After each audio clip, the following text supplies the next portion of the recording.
vamos ver sobre orar uns pelos outros. O que é que Paulo fala sobre oração intercessória, oração em prol dos outros? Colossenses 4, 2-4 diz assim: continue a orar, vigiando em oração com ação de graças.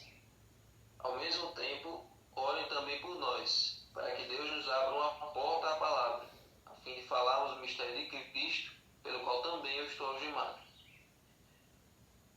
Ore para que eu torne esse mistério conhecido, como me cumpre fazer. Então aqui Paulo pede oração aos Colossenses, né? E pedir oração é uma coisa muito comum no nosso meio. Nós sempre estamos orando por alguém ou pedindo oração para alguém. E uma das coisas mais importantes que nós podemos dizer a alguém é que nós estamos orando por ela. Isso mostra que a gente está se importando com a pessoa. Existem problemas que a gente não tem como resolver. Existem coisas que a gente não tem como prestar auxílio. Então a nossa maior ajuda para essa pessoa tem que ser a oração. Agora, nas coisas que a gente pode ajudar, nas coisas que a gente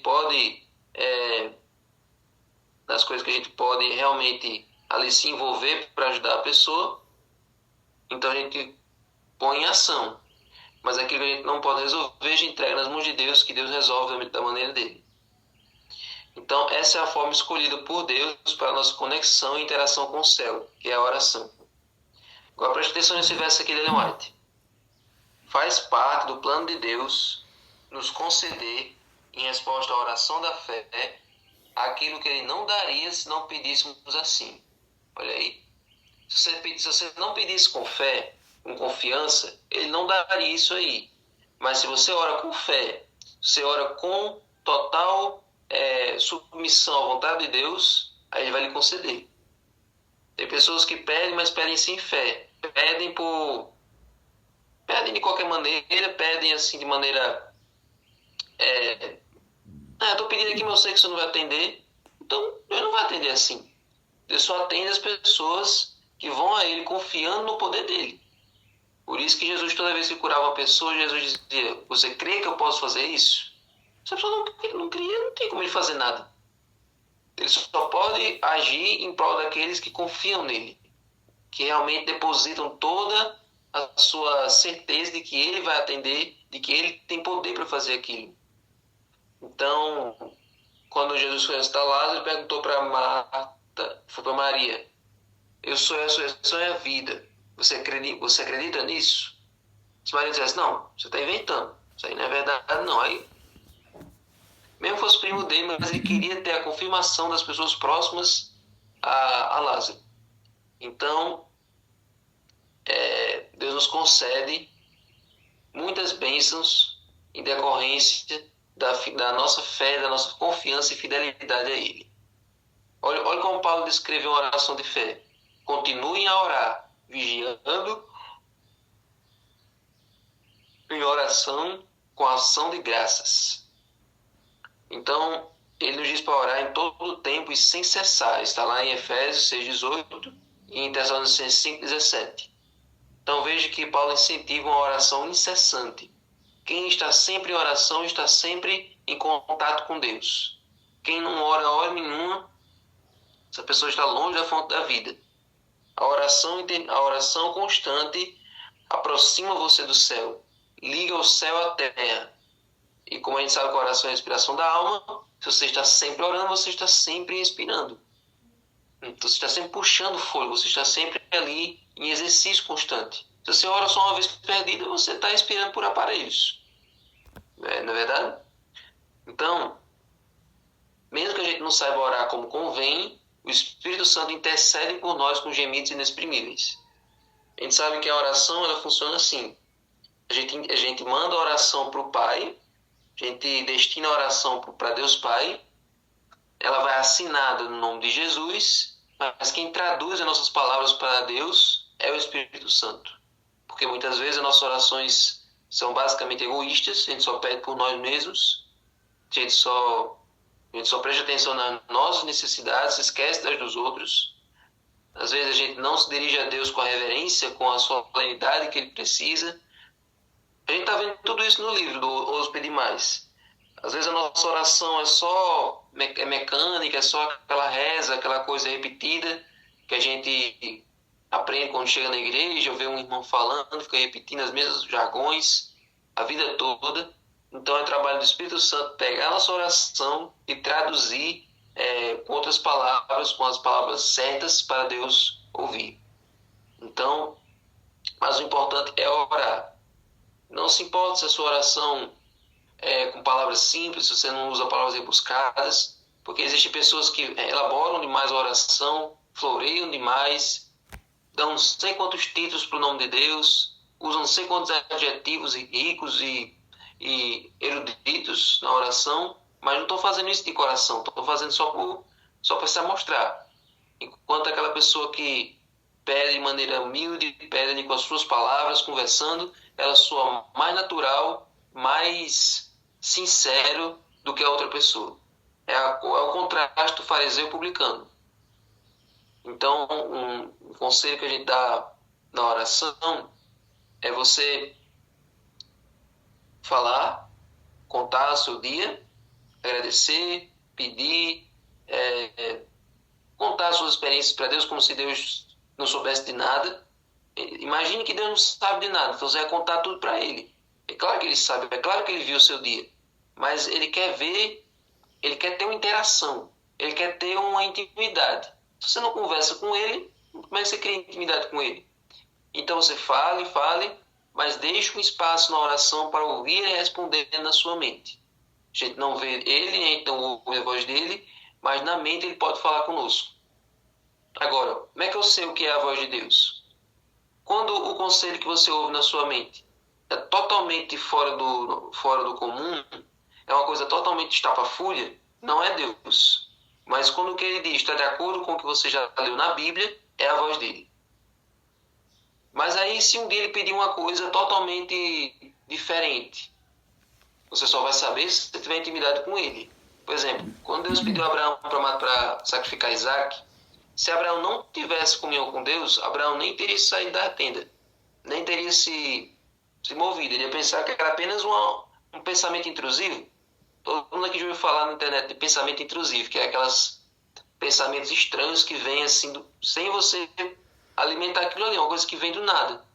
Tipo aquele negócio que você está na beira de um prédio, ali na sacada, e o pensamento intrusivo manda você se jogar. Então, se Abraão não conversasse com Deus todos os dias, ele acharia que aquela voz era uma voz até do inimigo de Deus. Mas Abraão conhecia a voz de Deus. Abraão sabia detectar quando era a voz de Deus e quando era outra voz. E aquela voz era uma voz familiar. Era a voz que ele ouvia toda manhã. E em confiança e em obediência àquela voz, ele obedeceu, e é por isso que ele é considerado o pai da fé. Então, você só pode conhecer a voz de Deus se você falar com Ele todos os dias. Agora, verso 3 diz assim: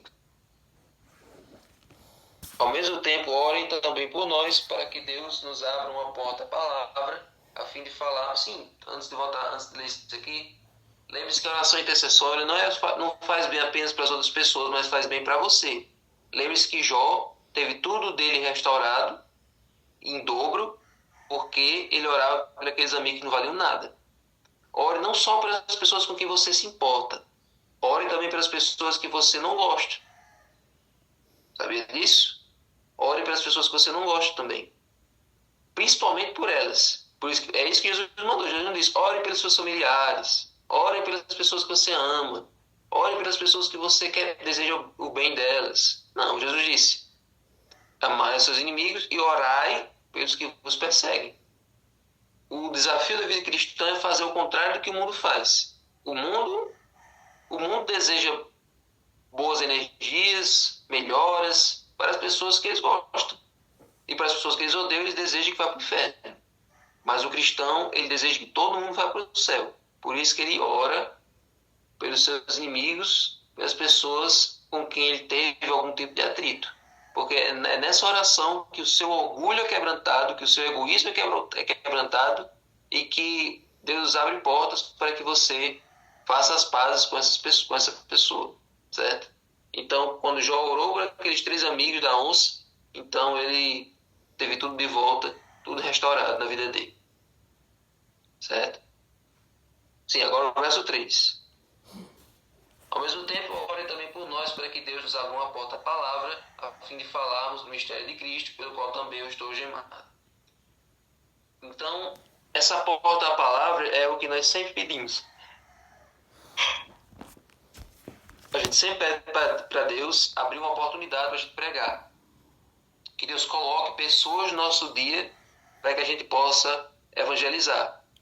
Para que a gente possa fazer algum contato missionário.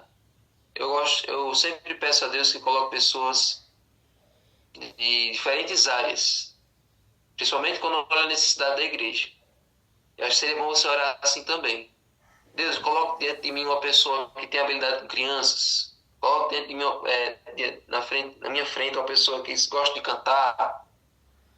Que apareça pessoas com alguns dons e habilidades especiais para eu poder evangelizar essa pessoa, para essa pessoa poder integrar o time da igreja. Então, isso é uma boa forma de orar também. Mas ore no modo geral, que Deus coloque pessoas para você testemunhar. E Deus, essa é uma das orações que nós já vimos aqui nessa lição. Você pode, não joga essa lição fora, não coloca ela no armário para ficar escondida.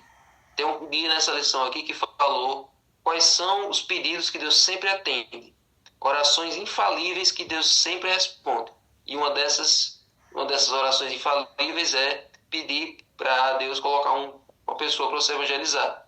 Deus coloca na mesma hora. Isso é uma das coisas que Deus mais gosta de atender, porque Ele não quer que o evangelho seja pregado ao mundo todo. Então, né? Então Paulo também orou para que dissesse as palavras certas. Quando lemos suas cartas ou os discursos no livro de Atos, a gente pode imaginar que ele era sempre eloquente. E ele nunca duvidava do que ele deveria dizer. No entanto, ele pedia orações para poder transmitir essa mensagem com a devida clareza. O verso 4 diz assim, ore para que eu torne esse mistério conhecido como me cumpre fazer.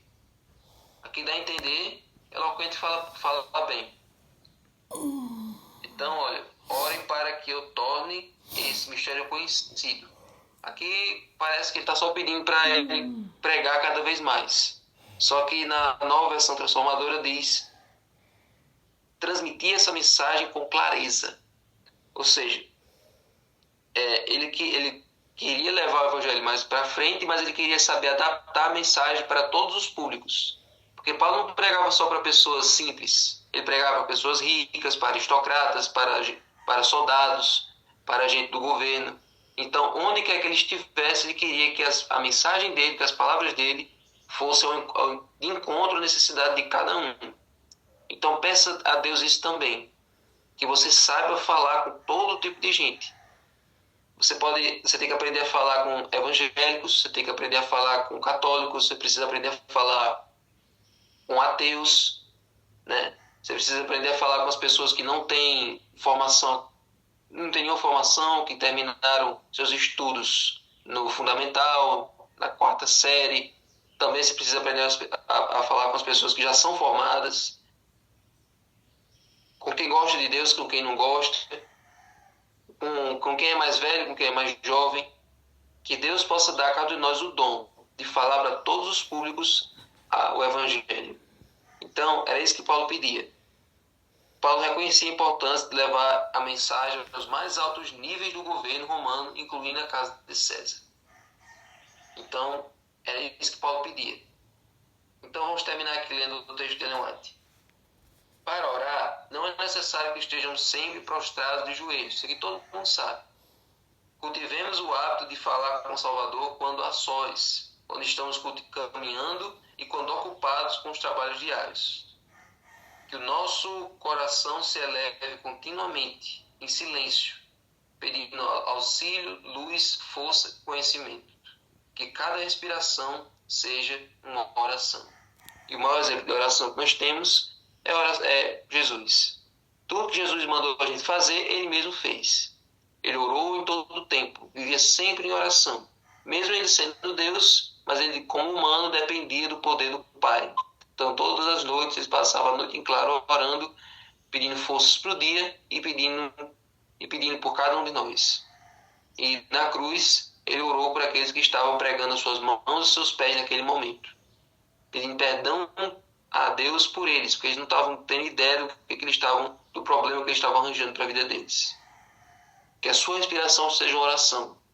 Se você for um homem ou mulher de oração, o diabo não pode tocar em você. Amém. Ele não pode afetar a vida de uma pessoa que está ligada com a fonte da vida.